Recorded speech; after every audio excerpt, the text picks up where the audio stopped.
To begin today's discussion, I'd like to start with a quick activity. I would like for you to imagine that you're out on a walk on a gorgeous afternoon.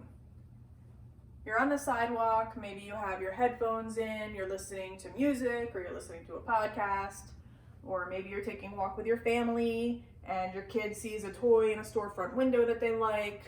Either way, you feel safe, you feel comfortable, day is good. Now I'd like for you to imagine that you see a car coming towards you and they're swerving all over the road. You can see the driver occasionally looking up from their cell phone and they overcorrect their car to get back in their lane. And you kind of just shake your head because you know that they're texting and driving, but you know what? They're on the road, you're on the sidewalk, you're not that worried about it. But what if suddenly that driver loses control of their vehicle and they hop the curb and onto the sidewalk right in front of you? And you don't have time to jump away, and they don't have time to correct their error. You'd never expect that on a daily afternoon walk that you'd be part of a car accident, or you become a statistic involved in a distracted driver accident.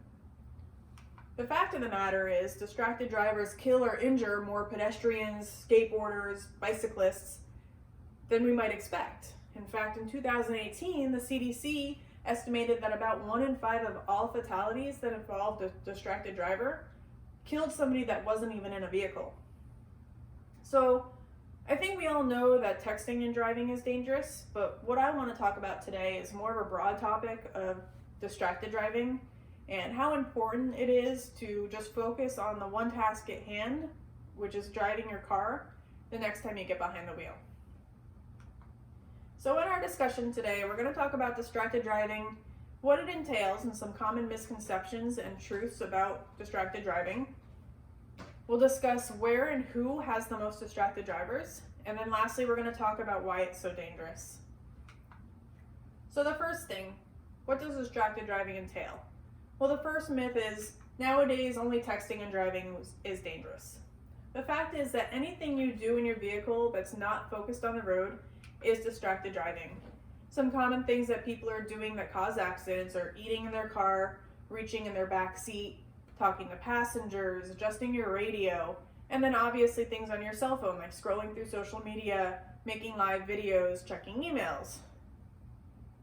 Distracted driving comes into 4 different factors of distractions, which are visual distractions, auditory, manual, and cognitive distractions. So another one is using a hands-free device makes using your cell phone safer. Again, unless you programmed in that device before you got in the car, you didn't press any buttons to adjust the volume or dial or end the call, those are all manual distractions. And even while you're still talking to somebody, you have that auditory distraction. You're not 100% focused on the road. And then the last one is talking on your phone is safer than texting. It's not. Studies have found that talking on the phone still causes excessive braking, inconsistent speed changes, lane changes, and you're not focused on the road. And it also has both auditory and cognitive distractions. So now that you understand what can distract you while you're driving and how these distractions affect you, let's discuss about where and who are the most distracted drivers.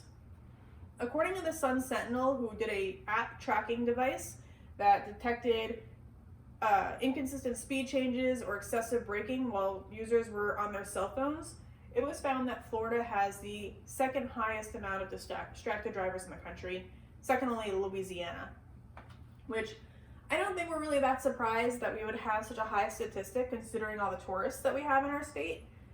But I think if we're being honest with ourselves, I don't think here in Brevard County the tourist thing is the biggest problem. I think us locals are causing a lot of those issues ourselves. In terms of what age group is the most distracted, according to the CDC, teens between the ages of 15 and 19 are the most likely to be involved in fatalities where the driver was distracted. And if we see in our chart here, which is by AAA, the number one most cause of distracted driver car accidents actually isn't related to cell phone use. It's related to passengers in the car. So while cell phones are the most obvious distraction nowadays, it just goes to show that it's definitely not the only one or even the worst. So now that we understand who's the most distracted, where they're the most distracted, let's discuss why it's so dangerous. According to the National Highway Traffic Safety Administration, 8% of all fatal crashes involve a distracted driver, 15% of all motor vehicle crashes involve distracted drivers, and 14% of all police responding motor vehicle accidents are distracted drivers. In 2019, there was a 10% increase from the year before of fatal accidents from distracted driving. That's a big increase in just 1 year.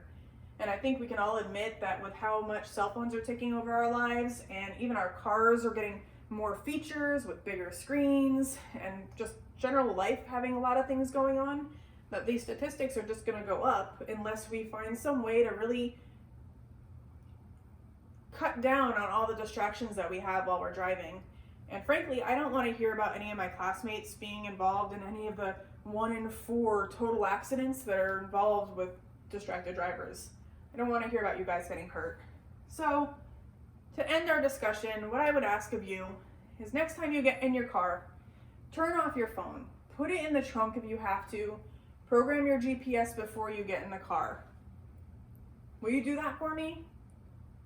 And if putting your phone off and putting it in the trunk is too much to ask, at the very least, let your friends and family know that you're going to be driving and not to text you for a little while, that you'll text them when you get to your destination, or just use a concerted effort to focus on the road the next time you get in your car. Ignore the messages, turn down the radio, and just focus on the road.